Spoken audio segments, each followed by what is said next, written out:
journey expecting a blend of insight, humor, mental health, trends, and relevance that is offered guarantees a listening experience that is both enlightening and enjoyable, promising a journey not to be missed. Ria Mahomed from Next Gen.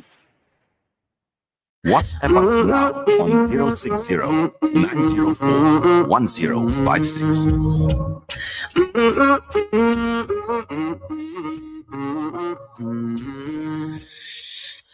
Very riveting interviews, empowering, educating, and appealing. I've had it. Audio stream across the world on radioalansar.co.za. You showed me Assalamu alaikum wa rahmatullahi wa barakatuh. It is your host Ria Mahomed on Next Gen right here at Radio Al Ansar. From exploring current trends to delving into pressing issues like social justice and mental health, this show fearlessly tackles the pivotal subjects that resonate deeply within our generation. My mission is to embody authenticity, relatability, and humor, ensuring that even the most challenging discussions become accessible and engaging, creating a space where listeners can feel understood and entertained simultaneously.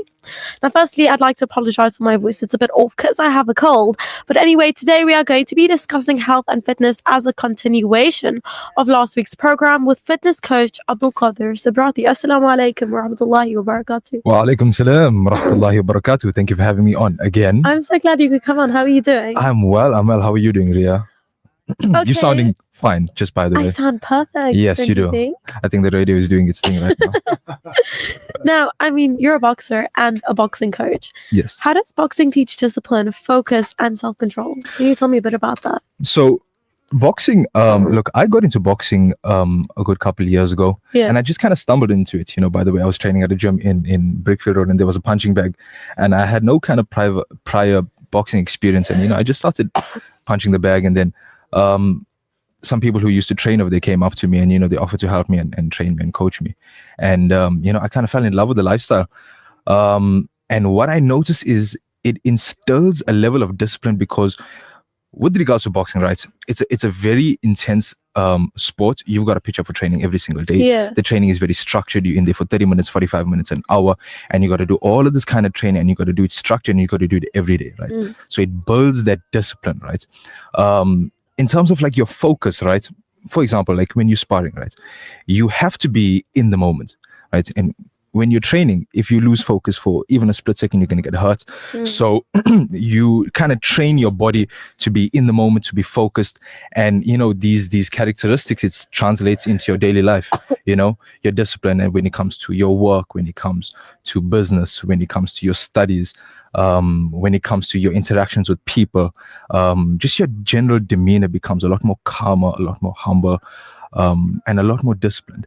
So it translates very well. And a lot of youngsters should absolutely get into boxing. A lot of, boxing attracts a lot of people who come from broken homes and impoverished backgrounds.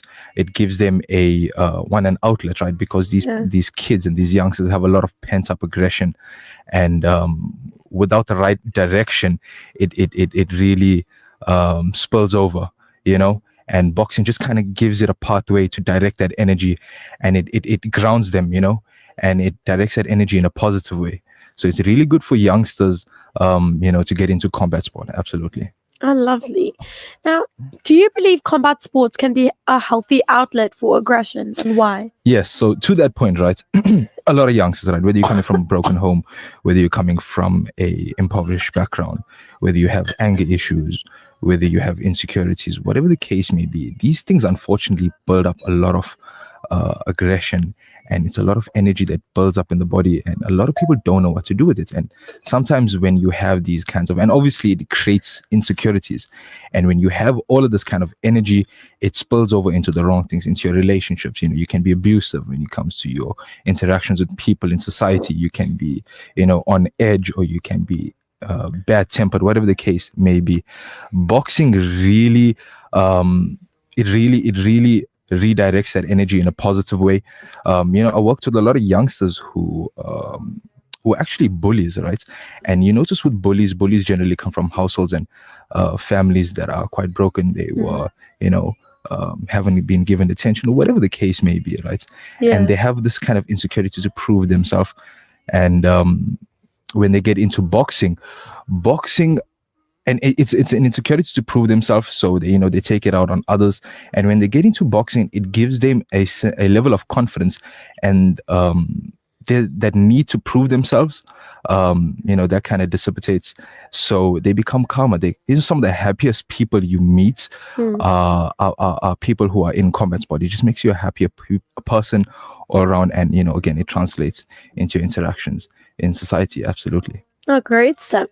Now, how do you see combat sports shaping the next generation? I think with youngsters and the rising trend of youngsters getting into combat sports, it's going to create a generation of strong, competent, capable, and confident individuals, which is what we need. The worst people in society are unfortunately the most insecure and the incompetent. And again, that need to prove themselves is what causes a lot of the destruction that you see in society. Youngsters and people getting into combat sport makes them happier people, more confident people, more capable people, and better players in society. So it would absolutely create a generation of strong, competent, capable, which is what we need in society. Yeah. Absolutely. Now, Gen Z is often open about mental health. How does exercise tie into emotional well-being and stress relief? How does exercise tie into emotional well-being and stress relief? So again, when you exercise, right, your body is releasing a whole host of feel-good chemicals, right, in your brain. These endorphins, your dopamine receptors start to optimize, your serotonin levels. All of these feel-good chemicals in your body start to optimize and start to flourish. The hormones in your body, like your testosterone levels, start to optimize as well. And all of these culminate to one, and it translates into one, alleviating your stress, right? Your sense of self, your self-esteem. Sorry, what was the question again? Sorry. Gen Z is often open about Gen Z is often open about mental health. How does exercise tie into emotional well-being and stress relief? Yes, right. So when you exercise, right, you're releasing all of these chemicals in your brain. Your body starts to produce a lot more testosterone. It helps your ability to manage stress efficiently, because all of these hormones and the lack of lead to symptoms of anxiety, increase in cortisol levels, increase in adrenaline. So by exercising, by boosting these hormones in your body, culminating that with a good nutrition plan, an overall good life. So it's not just exercise, right? It's your exercise, it's getting enough sleep at night, it is your nutrition, eating the right foods. All of these culminate to your body basically functioning as it should. And when your body functions as it should, it manages a lot of the external factors a lot more efficiently, whether it's stress from work, whether it's stress from family, whether it's stress from studies. Your body's ability to manage and deal with it improves drastically. Awesome. Now, what's a fitness myth you hear often from young people that you'd love to debunk right now? Okay, so a fitness myth I would love to debunk right now would be so it's the it would probably be when youngsters kind of get into training, they have this perception that you train for a month and you're going to see all of this kind of grand progress, and it's not realistic. You got to understand that when it comes to training, when it comes to fitness, and when it comes to progress, it is a long game, right? Remember, everything is an adaptation when it comes to training. So you've got to give the body time to adapt. How do you do that, right? So for example, the strength that you put on, the muscle that you put on, the endurance that you build, the fitness that you build as a whole, it's all an adaptation to stimulus, right? So when you start training, you got to give the body time to adapt, and the body is only going to adapt under the right circumstances. That means if you stress the body enough time, enough in a smart, progressive manner, the body will progress and adapt. It'll adapt progressively, but you've got to give it time. It's not going to happen all at once, right?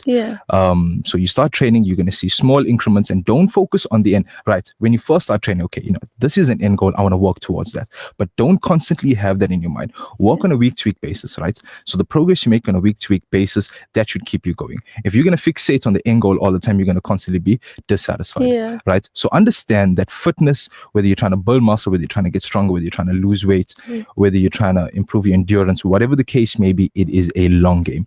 Give it time, right? Stay disciplined with your training, stay disciplined with your nutrition, be consistent with it, and then give it time. The body will progress, and also do it in a smart manner. So if you want to see good progress, do the proper research, make sure you're doing it as best as you can to, give yourself the best possible outcome.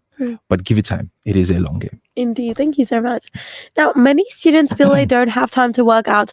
What's your 10-minute go-to routine for busy Gen Zs? Okay, all right. So guys who are studying, guys who are writing exams, kids who are in school, whatever the case may be, might not have time to get to the gym, right? Yeah. Understandably so. Parents might not allow them, time constraints. Something you could do in 10 minutes. Okay, I'm just going to say, let's give it 20 minutes, right? So 10 minutes, you can try and squeeze it in. Let's give yourself 15, 20 minutes, right? I'm sure if you've studied for about an hour and a half, 2 hours, you can squeeze in about 20 minutes. What you can do is, it's called a superset, right? Or it's called a circuit, right? Yes. So you combine a bunch of exercises, you do it for about 30 seconds. It's called circuit work. So for example, let's say you're doing push-ups, right? You're doing push-ups for about 30 seconds, right? You're doing sit-ups, you're doing bodyweight squats, you're doing lunges, you're doing planks or leg raises, right? You put these 5 exercises together, you do them for a period of about 30 seconds, and you do them continuously, right? So with no break in between each set. And then at the end of your 5th exercise, you take a small break of about a minute 30, and then you repeat that. And try and do full body exercises, right? So do an upper body exercise, include an upper body exercise, a lower body exercise, a core exercise, put them all together into one circuit, and you repeat that about 3, 4, 5 sets.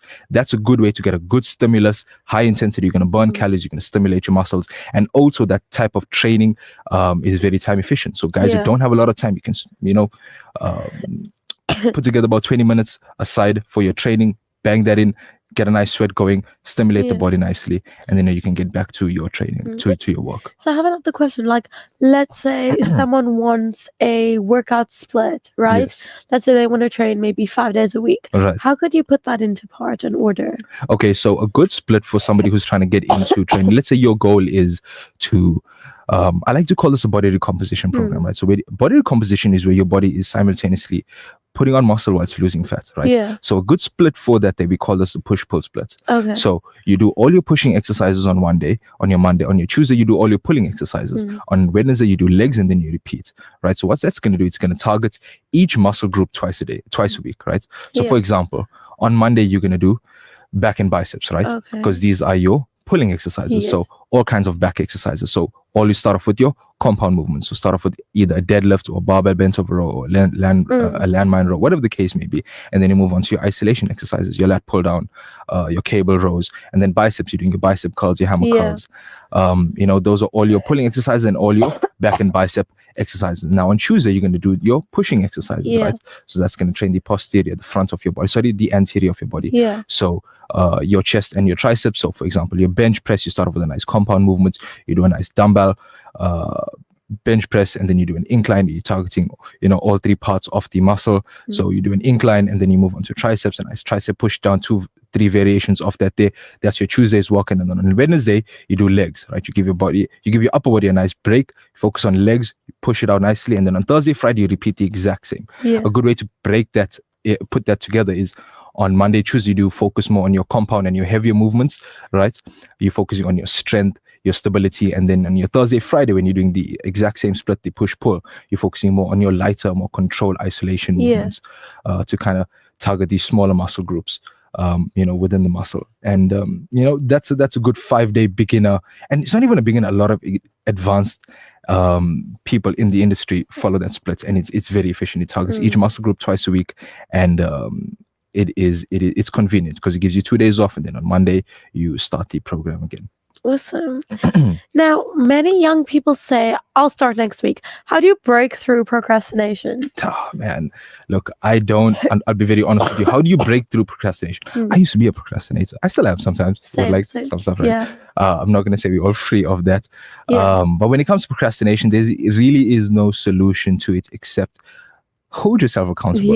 You want a quick fix, you want somebody to tell you, do it. There is no fix to procrastination. You've just got to hold yourself accountable, build some discipline, right? 100%. Understand that, you want to get fit, you're getting older. The longer you prolong it, the longer your body is going to break down, and you are going to regress. So hold yourself accountable, take your life seriously, and also step away from it, right?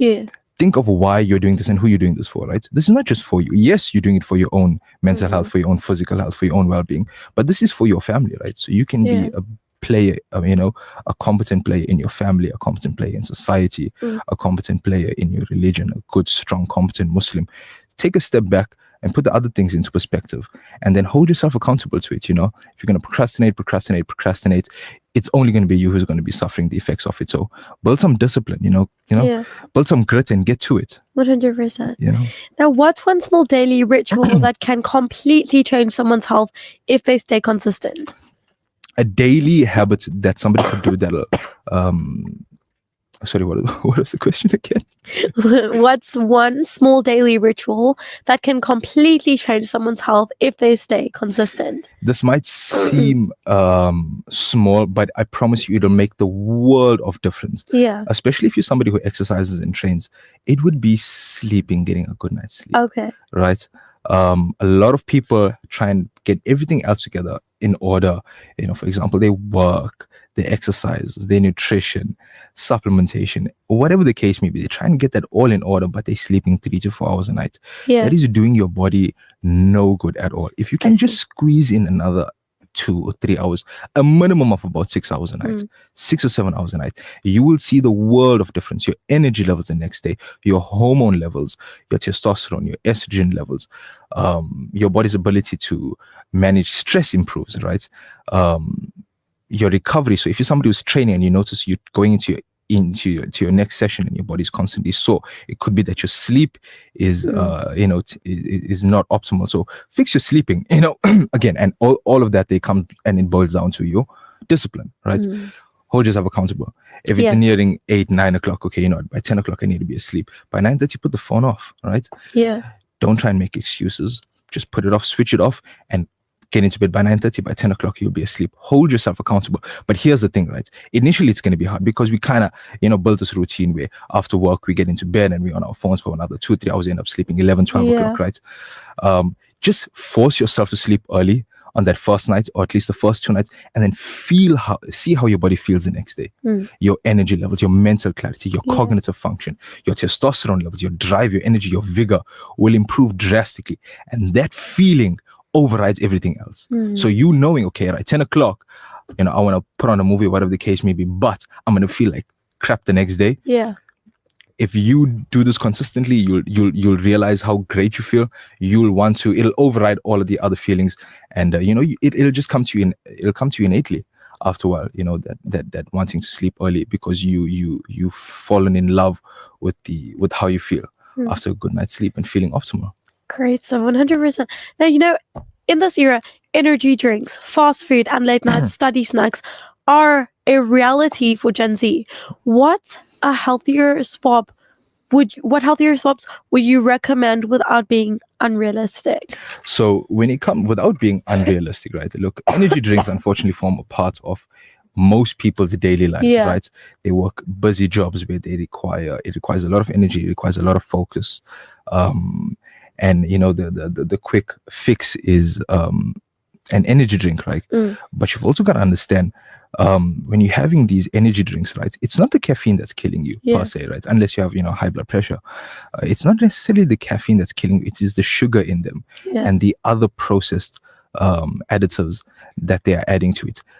Your kidney now has to filter all of these other additives, and they do it no good. That's why you see a lot of people have energy drinks, they end up with kidney stones. So it's not necessarily the caffeine, it is the sugar in it. So a good replacement for energy drinks would be a simple cup of coffee. Right? Coffee is not the enemy. Caffeine is good. It has a whole host of benefits for you, right? Without the sugar. So if you can have it with minimal sugar, if you can have it with a teaspoon, it's fine. If you can eventually break it down to no sugar, it will be best for you. The worst thing for the body is processed sugars, right? Processed sugars cause a whole host of functions. So all of these snacks that you're talking about, all of them have processed and refined sugars and carbohydrates in them. Does the body no good. Alternative snacks to those would be obviously your fruits, nuts, those kinds of things would be good alternatives to that, but avoid where you can processed sugars. It really does no good for you in the short term and in the long term. It causes inflammation, messes with your hormones, affects your skin quality, etc., etc., etc. So healthy whole food alternatives will be the best thing for you. And again, it comes down to when you see how your body feels after making these changes, you'll never want to go back. Because you know, I used to have, because we're Indian, right? We grow up, we're having a cup of tea, you're having maybe 3-4 sugars in the coffee, in the tea, in the coffee, whatever the case may be. And, you know, that's just our culture, unfortunately, right? It is what it is. But when I decided to, you know, cut down on my sugar and then eventually cut it out, and I realized how good I felt afterwards, just my cognitive function, my energy levels, my hormones through the roof.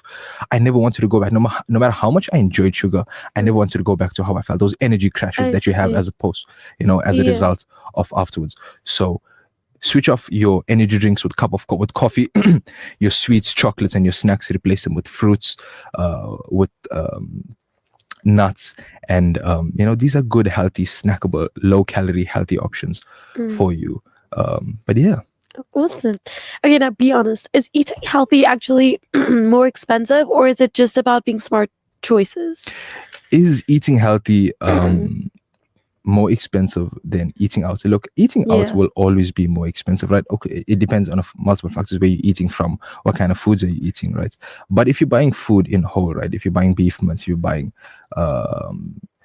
frozen chicken, whatever the case may be, and you meal prepping in advance, it works out much, much cheaper. So I think eating out will work out a lot more. Obviously, a lot of people don't have the convenience of cooking their food at home because they're on the move or they're busy, whatever the case may be. So find healthy outlets. There are multiple, right? That are available to your research. Find out where they are, and you know, if possible and if it's convenient, you should absolutely, you know, cook at home and pre-pack your foods. It works out a lot more cheaper, and obviously, you know, it's healthier. Okay, awesome. Okay, so we're gonna go on a quick ad break, and I'll see you soon. Okay, awesome. This segment is brought to you by Kenfield Auto, your RMI approved service and repair specialist. 236 Brickfield Road, Overport. Kenfield Auto. Bismillahirrahmanirrahim. ربنا ولا تحملنا ما لا طاقة لنا به واعف عنا واغفر لنا وارحمنا أنت مولانا فانصرنا على القوم الكافرين. Car won't start? Kenfield Auto. Noisy brakes? Kenfield Auto. Due for a service? Kenfield Auto. Kenfield Auto, the answer to all your car problems. Your service and repair specialist for your VW, Audi, Suzuki, Toyota, or just about any vehicle. Kenfield Auto, your RMI and insurance approved workshop to handle them all. 236 Brickfield Road, Overport. Call us on 031 207 2399. Kenfield Auto. Verily, every soul shall taste death. A gentle reminder for all of us. The Al-Ansar Outreach warmly invites you, dear sisters, to our annual Ghusl classes, a sacred journey guided by respected mu'allimas. Ladies only. Saturday, 25th October, 9:30 a.m. to 1 p.m. Seats are limited, so don't delay. Register now. 031-208-1601. Johannesburg, are you ready? This October, prepare for an experience that will light up this city. The brand new Al-Ansar Lakewood Festival is coming to the stunning conference center in Ormonde. From October 2nd to the 6th, we're taking over for 5 incredible days from 10 a.m. till late. Think Team Al-Ansar meets the best of Josie. From comedy to content creators, it's everyone and everything all jam-packed together. A shopper's paradise, flavors from around the world, non-stop entertainment. This isn't just another event. This is the ultimate family day out. The Al-Ansar Lakewood Festival, where Johannesburg comes together. Radio Al-Ansar, together with Monty's Convenience at Astron Energy, in association with The Witness, Public Eye, Maritzburg Sun, and proudly supported by Msunduzi Municipality Tourism Unit. It's a day full of flavor, culture, and community. Delicious food stalls, vibrant energy, and entertainment. A celebration of South African rich heritage. Don't miss the excitement, the taste, and the togetherness. It's all happening at the Heritage Heritage Day Food Festival. We'll see you there. Every career comes with a big question. Should I follow my passion or should I choose financial security? This Heritage Day Career Compass invites you to a career workshop where you explore the delicate balance between passion and financial security when choosing a career. The day features interactive sessions of how to master communication skills, CV writing, digital footprints, AI in the workplace, entrepreneurship, and so much more. It's free entry, but registration is required to reserve your seat. Space are limited, so book now. Within my heart when I'm loving. You know what really gets under my skin? When my cake or icing just doesn't come out right. It's such a bummer. But I found this incredible margarine called Wooden Spoon, and it's been a total lifesaver for my baking adventures. It makes my icing turn out just perfect every time. When I whip up something with Wooden Spoon, I feel like a master baker. Seriously, my cakes have never looked better. The secret? Wooden Spoon margarine. It's like the magic ingredient for nailing those perfect bakes. And guess what? It's even endorsed by the South African Bakers Guild Association. Just another quality product from the Willowton Group. Ladies, are you concerned about your health and well-being? Then the Al-Ansar Cancer Support Group's annual Cancer Awareness and Chai Day is for you. Dynamic speakers, an awesome tea garden, lucky draws, free blood pressure and sugar checks, free entry. Join us on Saturday the 25th of October at the Al-Ansar Hall, 189 West Road, Overport, from 9 a.m. to 1 p.m. Let's unite to fight cancer's might. اللهم إنك ترى ما نزل بنا في غزة من الأحوال يا ذا الجلال والعزة يا ذا الجبروت والعزة اللهم أعز أهل غزة اللهم فرج عن أهل غزة اللهم فرح أهل غزة اللهم انصر أهل غزة اللهم داو جريحهم اللهم اشف مريضهم اللهم اقبل شهيدهم اللهم ارحم ميتهم اللهم كفف جراحاتهم وبرد آلامهم اللهم واجعل لهم وللمسلمين فرجا قريبا يا الله اللهم فرج عنا وعن المسلمين في كل مكان اللهم انصر الإسلام وأعز المسلمين واخذل الشرك والمشركين ودمر أعداء الدين يا رب العالمين سبحانك سبحانك ترى الظالمين فتمهلهم حتى يظنوا أنك تهملهم وتبتلي الصالحين في الدنيا حتى يستيئسوا فإن استيئسوا أتيتهم بنصرهم اللهم إنك تعلم أن جراحات المسلمين كثيرة وآلامهم كثيرة في كل مكان وفي كل زمان اللهم فانصرنا على أعدائنا يا الله اللهم فثبت أقدامنا يا الله. Turban. It's time to lace up for the Breakfast Rush Family 5-kilometer fun run and walk, 11 October, 7 a.m. at the Blue Lagoon Lawns. Feel the rush as you race past the iconic Moses Mabhida Stadium and take in the ocean breeze along the Durban Promenade. Then the fun really begins. Scavenger hunts, kite building, burger eating contests, food trucks, prizes, and a 6-hour live broadcast from Radio Al-Ansar. Bring a brand new toy to spread joy to children in hospital. And don't forget, register online.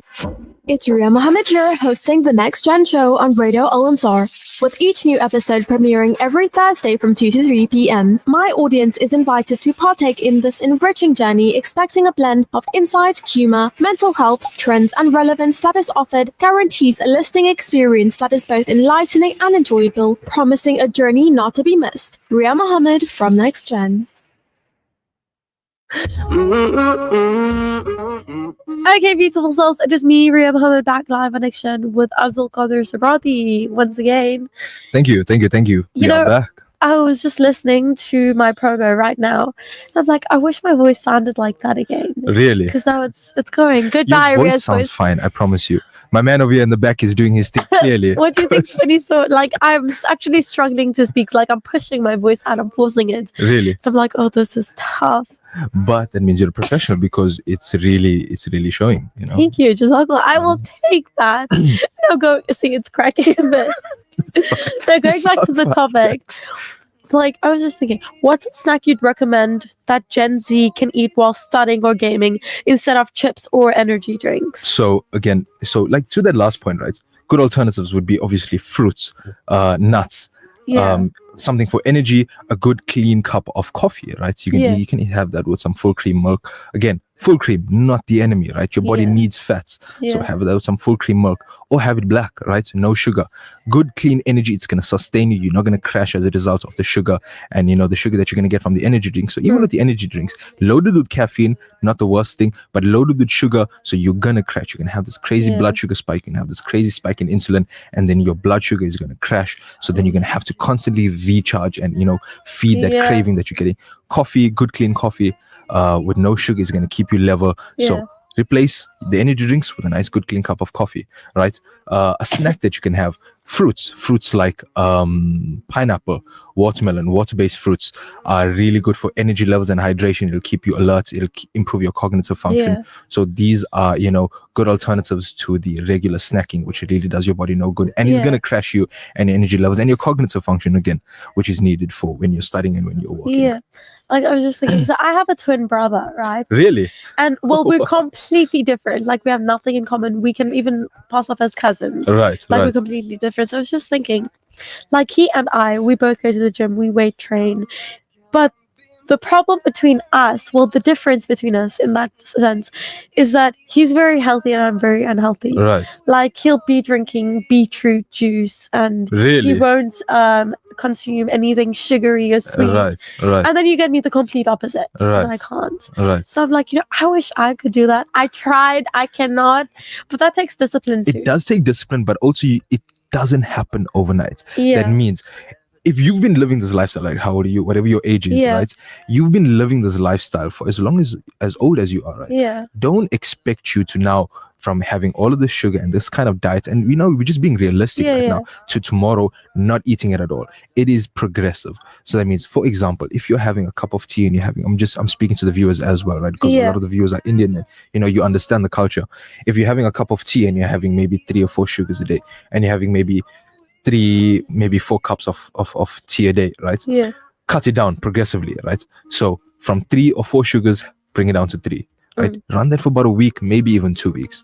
Then bring it down to 2, bring it down to 1. Maybe bring down your cup of, bring it down from 4 cups of coffee to 3 cups of coffee, right? And then 1 cup of coffee out of the 3 or 4, you have no sugar in it. It is a progressive it's progressive. Don't expect it to happen overnight, right?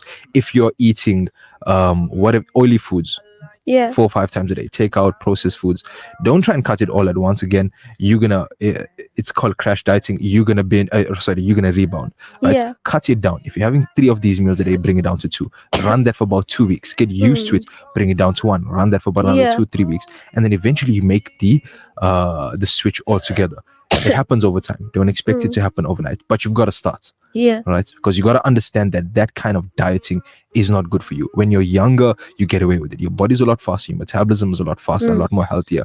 Your hormones are a lot more optimal, right? So they can kind of mask the problems until it doesn't. Because as you start to get older, the body will start to slow down and will start to break down. So you've got to make these changes sooner or later. And again, don't expect it to happen overnight, and don't try to do it overnight. It's progressive. It's going to take time.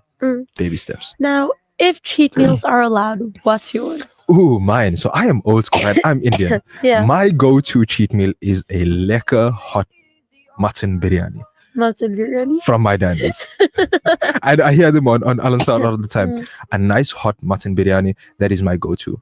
And for the viewers at home, right, let us know what your cheat meals are. I would just give you all one piece of advice, right, when it comes to cheat meals. Now, cheat meals are essential for sustainable dieting, right? That means if you're eating clean 7 days a week, right, it can be, after a while, very repetitive, and it can also be a bit depressing because you crave these foods, right? You're seeing your family eat them. It brings you back to base, right? And it acts as a reward system. So after a week of hard training, a week of disciplined diet, you cheat and you reward yourself on a Sunday, right? For example, whatever the case is, whatever it is when you eat, you reward yourself. It brings you back to base. You rewarded yourself. Now you start again on Monday. And now you're working towards that. So, okay, I can only eat and have this cheat meal if I've earned it. After a week of good, clean, disciplined dieting, of good, disciplined training and hard training, I would have earned my cheat meal at the end of the week. Yeah. And also with regards to the kind of cheat meals that you would be having, try to opt for real whole foods. Yeah. For example, I'll just give you this. You're going to go to KFC, right? You're going to Yeah. order some wings. That would be a better alternative. That would be a better option than you going to the bakery and buying a cake. Yeah. Right? Why? Because even though it is deep fried and it's battered and it's coated, etc., you are eating real food, Yeah. right? So your body is going to get some kind of nutrition from it, right? And extract some nutrition from it. Yeah. Whereas it's just blank calories and empty calories for processed foods like chocolates, cakes, and whatever the case may be. So for your cheat meals, try and opt for real whole foods, and so your body can extract some kind of nutritional content from that there. Great stuff. Okay, so my listeners, I want you to tell us what's your favorite go-to cheat meal. Message us via WhatsApp at 060-904-1056. Now, Abdul Qadir, what is not a cheat meal? What do you think? What is not a cheat meal? Right? What is not a cheat meal? So a lot of people think that bread is the enemy, right? Bread is not exactly the enemy, right? It all depends on how much bread that you can have, right? Okay. So if you're sitting down now, again, I revert back to the culture. As Indians, we love our bread. So you're going to sit down with a dalgos, sit down with a curry, whatever the case is, and you're going to crank out 4 or 5 slices at a time, 3 or 4 slices at a time.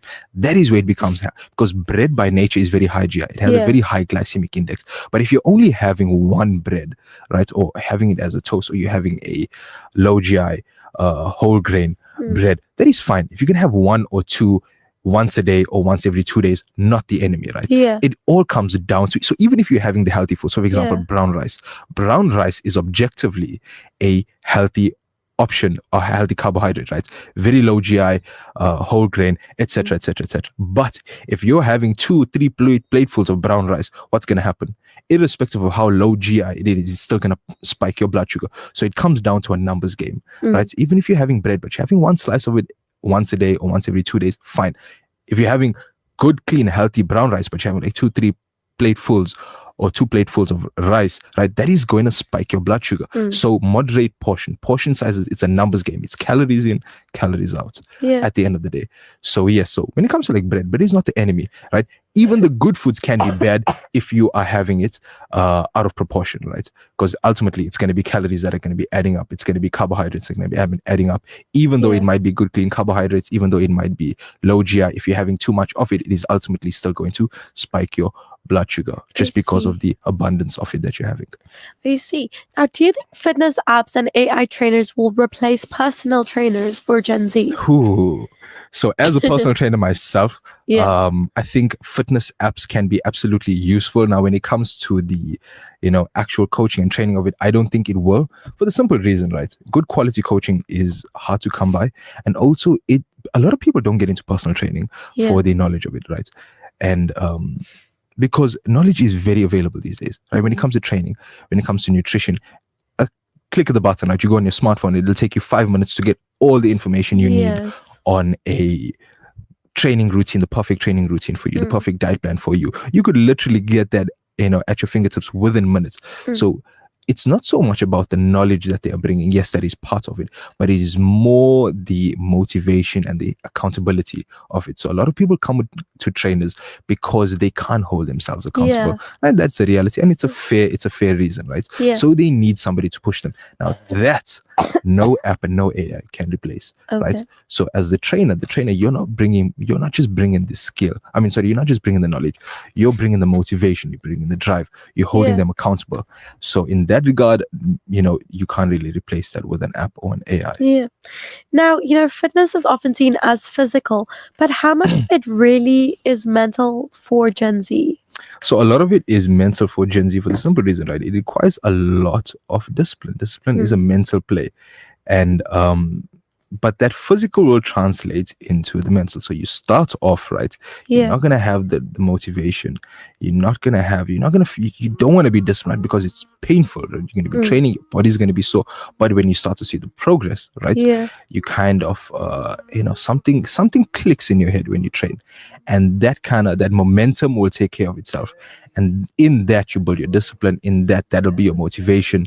So a big part of it is mental, but you've got to get started and go through that tough period. And then once you see the progress and you see the realities of what is possible, that discipline will kind of self-instill instill itself in you, and that motivation. So that would be my take on that there. Awesome. Now, how do you balance pushing clients to their limits without feeding into body image insecurities? So one thing I do with a lot of my clients, and again, this is something that is very prevalent, and a lot of my clients have this issue, and it's one of the reasons that they come. They're looking at their peers, they're looking at their colleagues, their family, and they want to be like them, which is good, right? You should have something that you're working towards. But every person, you got to understand, is different. That means people vary. Your genetics might be different, right? Your proportions are different. Your age, your weight, all of these factors will dictate the rate at which your body progresses, etc., etc., etc. So I like to instill in my clients, focus on your own progress, right? So for example, let's say we started this week at a certain strength level. In 2 weeks, you've got your strength levels up over here. You've picked up X amount of muscle mass. You pat yourself on the back for the progress that you have made. You don't compare yourself to somebody else. Somebody else has a totally different set of genetics. They have a totally different lifestyle, a totally different diet. They've been training a lot longer than you, or a lot shorter than you, whatever the case may be. And they're on their own journey. Let them worry about themselves. They are focusing on themselves. You focus on yourselves. 100%. For the progress that you're making, pat yourself on the back for that there. Thank you. Now, do you think over-exercising can be just as harmful as not exercising at all? Absolutely. Overtraining is a real thing. It's gonna, if you're training and you're not recovering properly. So recovery is broad. What does recovery entail? Recovery entails sleep. It entails nutrition. If you are not, like we spoke about, if you're not sleeping adequately, right? Remember, all of the recovery and all of the growth happens predominantly whilst you're sleeping. So if you're only sleeping 3 or 4 hours a night, for whatever the case may be, you are missing out on a large chunk of progress and growth that could be taking place, and your body might not necessarily be recovering adequately. So sleeping enough is going to improve your recovery. Your nutrition, if you're not eating enough protein, again, protein is the building blocks of muscle. If you're not eating enough carbohydrates, you're not replenishing your glycogen stores, your energy levels following to your next workout are going to be depleted. If you're not eating fat, when you're exercising, right, the stress, when you exercise, you're stressing your body, during the period of training, your hormones kind of take a dip very briefly. Making sure you're having enough fat is going to replenish your hormones and get your hormones back to optimal levels. So having a balanced diet and your nutrition, coupling that with your sleep, is going to improve your recovery. And then also remember, you got to give time. So a lot of people will like to overtrain, a lot of youngsters, because they have the energy for it, but you're doing more harm than good. Because remember, you got to give the body time to grow, and that usually takes 48 to 72 hours in between. So for example, if you've hit a muscle group on Monday, you should not be training it again on Tuesday or Thursday. A lot of people do full body, way too much volume. You're not giving the body, your body needs, each muscle group needs at least 48 hours to 72 hours between workouts before you train them again. So if you're going to go Monday, your next workout where you're training that same muscle group or set of muscle groups should be either Thursday or Friday. Okay, awesome. And lastly, if you had one message to leave with Gen Z about health and fitness, what would it be? Just get to the gym. Just start. Don't wait. Don't procrastinate. Don't procrastinate. The longer, like I said, the longer you wait, the longer your body's gonna break down. The earlier you get into it, the better you'll be for it. And also, I promise you, if you're someone who's going through a lot of stress in your life, the best thing for you would be getting into this lifestyle over here. It has so many benefits. You'll thank yourself for it. So get into it and don't procrastinate. Just start. Don't have it all figured out.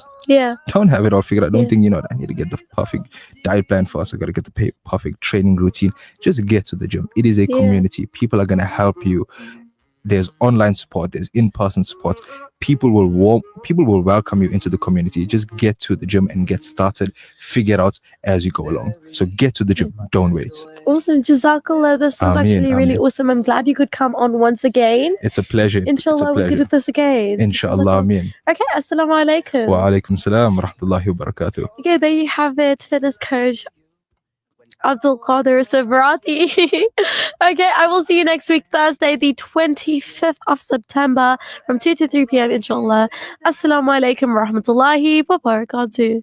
I'll be the voice in your head, telling you to keep going strong. You remember everything I said when it all seems to go wrong. And no matter